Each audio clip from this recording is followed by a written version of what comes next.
Late Night Health continues. I'm Mark Alyn. This is a segment we're going to call The Truth About Medicine from the Doctor's Point of View. Our guests are Dr. C. Andrew Schroeder, a primary care physician and pulmonologist, and also Dr. Andrew B. Weiss. He's an orthopedic surgeon. Both gentlemen are based in Beverly Hills, California. Guys, welcome to Late Night Health. Let me start by asking, why are we here? What will we be sharing with the audience that they can't get any other place? So we're two practicing doctors. We see patients in the community. We're both Los Angeles based, and we've always wanted to do a radio show. We're doing it from a doctor's perspective.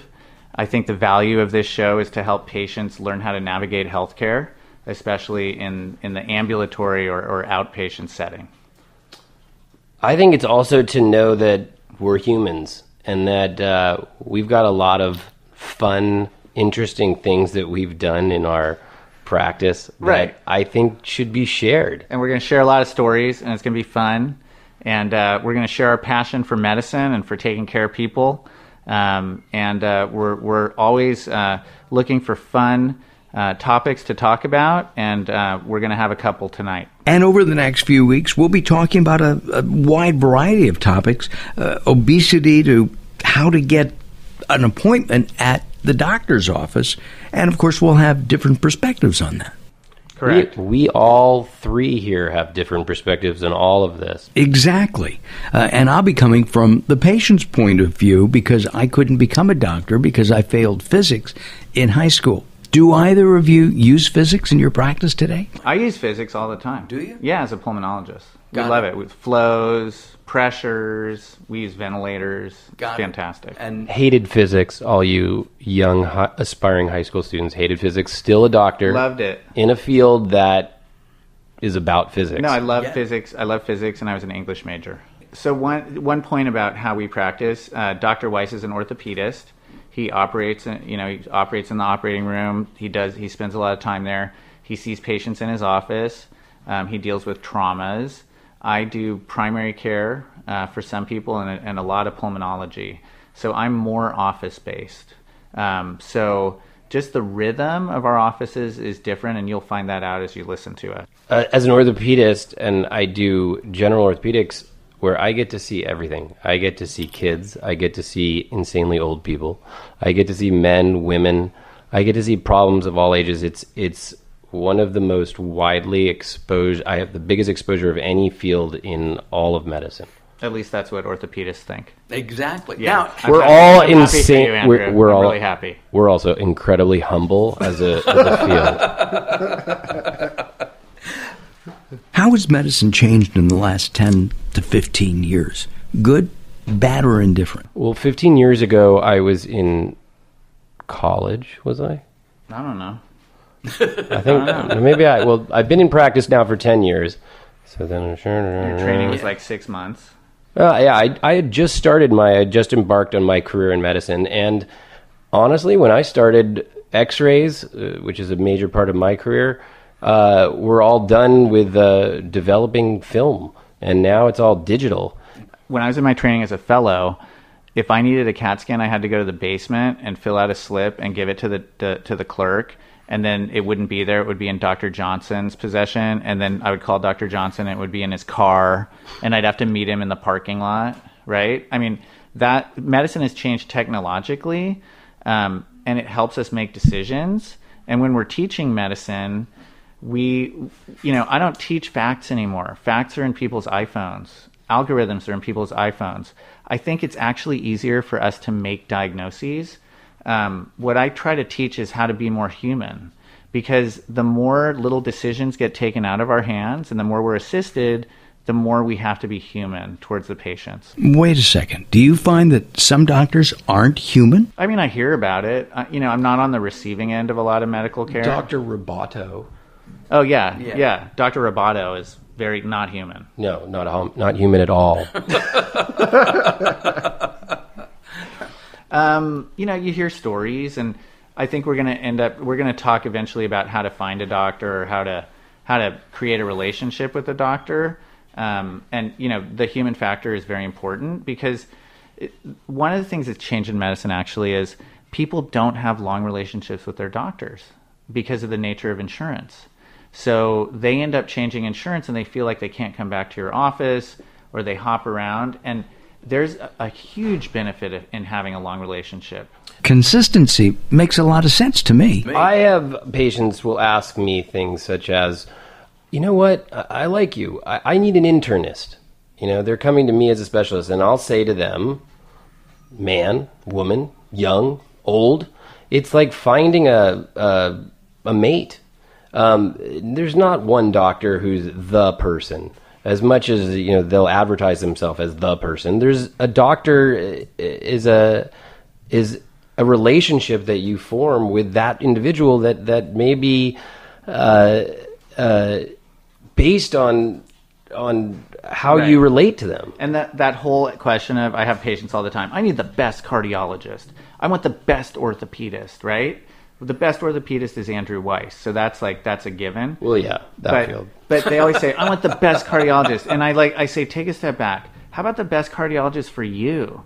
For what you have, because there's no best cardiologist. In Los Angeles, there are hundreds of best cardiologists. And it's individual. Absolutely. Do doctors understand that? More than patients. I think more than patients. No doctor has a monopoly on things, right? If you find a doctor who cares about you and is motivated, they don't even have to be that smart. As long as they're working for you to get to the bottom of your issue, that's your doctor. Yeah, I mean, that's worked for Drew for a while now. That's my main selling point, right? I'm motivated, right? Yeah. Okay, somebody doesn't feel well. They haven't felt well for weeks, and they finally decide they need to go to a doctor. So they go to an internist. And the internist comes in and is looking at a clipboard, does not look at the patient, says, "Hi, Mark," continues to look at the clipboard. Take it from there, Andrew. The whole goal of being a physician is figuring out what the patient wants. Do they want to know that they're not dying? Do they want to know that all you're going to do is give them some type of shot and everything's going to feel good? Do they want a diagnosis? Our job is to figure out what is the patient's expectation and then meet it. Right. And as a specialist, even, what are the referring doctor's questions and expectations? So getting back to the whole clipboard, for example, in my office, we don't have computers in the rooms. We don't have clipboards, actually. I walk in, I say, "Hi, I'm Dr. Schroeder. How can I help you today?" Or, "I heard you were sent by so-and-so. We already talked. He gave me an idea of what's going on, but tell me how you feel." And we sit and we have a conversation. Having that conversation is really important in today's instant medical care with 6 or 7 minutes with the doctor. In the last couple of years or so, I went to a cardiologist, and he came into the exam room and sat down with me, and we talked about all kinds of things, my lack of exercise, my diet. He spent 45 minutes plus with me. I mean, I was really blown away because the year before, maybe 2 years before, I'd gone to another cardiologist. He came in with the clipboard, didn't look at me, 6 or 7 minutes, and made all kinds of recommendations based on that. Right. You can't approach people like that. You can't, that's not how you help people. That's not how you figure out what's wrong. And getting back to Andrew's point, you need to figure out what their expectations are. Sometimes people actually, I don't know if you know this, but patients will look things up on the internet prior to coming to my office. It sounds surprising. Oh, are you surprised? It's quite common. Right. Has the internet had a positive effect on the way medicine is delivered, and especially in your practices? I will utilize it as a vetting of what I'm describing. So if I say something and I go, "Hey, look this up on the internet," I want you to, because this is the actual diagnosis you have, not the 16 different things you thought you had when you walked in the door. No, I love it. I mean, people come in, they have their papers, they've researched it. It means they're motivated. It's up to us to put things in perspective and to tell them what matters and what doesn't, and what to pay attention to and what not to.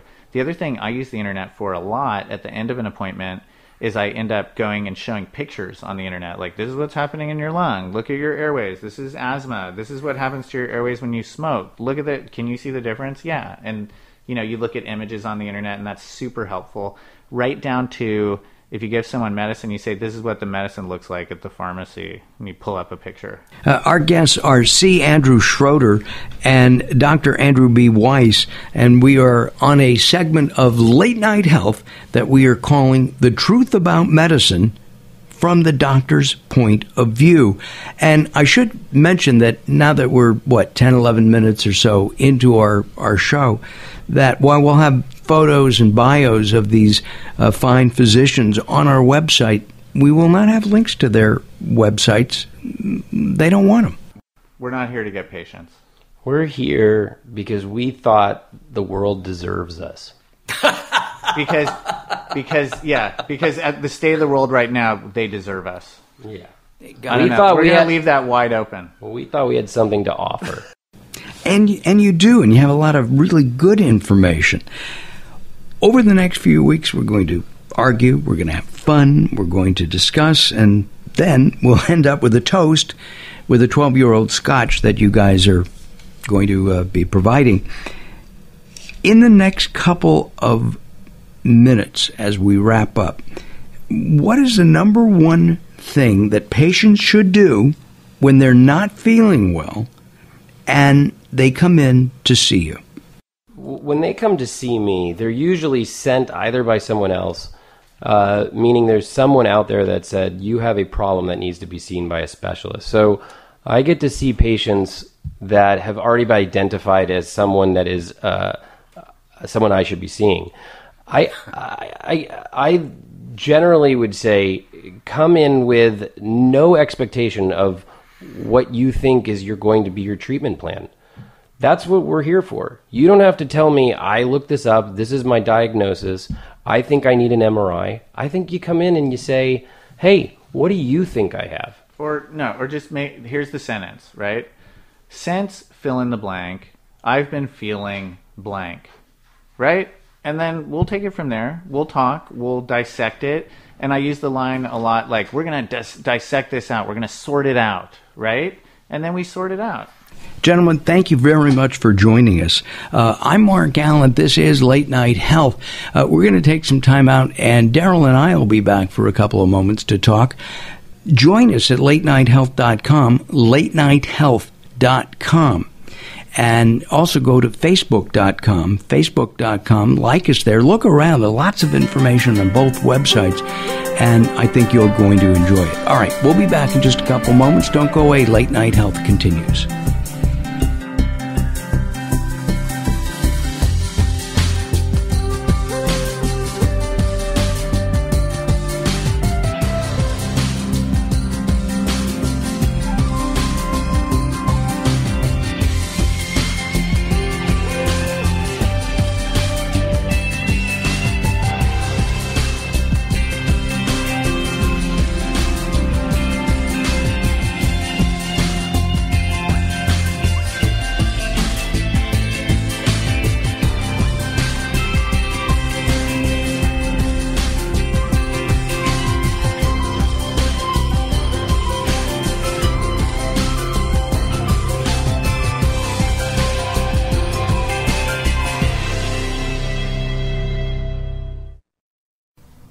Have you ever needed a flashlight and reached into a drawer to find your flashlight is dead, and then go to put in new batteries only to find the insides are all corroded? Now Hybrid Light has created a solar-powered flashlight that requires no batteries and also charges your cell phone. Hybrid lights are durable, waterproof, and hold a charge in the dark for up to 7 years, and perfect for any emergency or everyday use. Now you can get your own Hybrid Light today for only $34.95, and if you mention health, you'll receive a Hybrid Light headlamp absolutely free. That's our durable Hybrid Light with a free headlamp for only $34.95. A value of $60, only $34.95.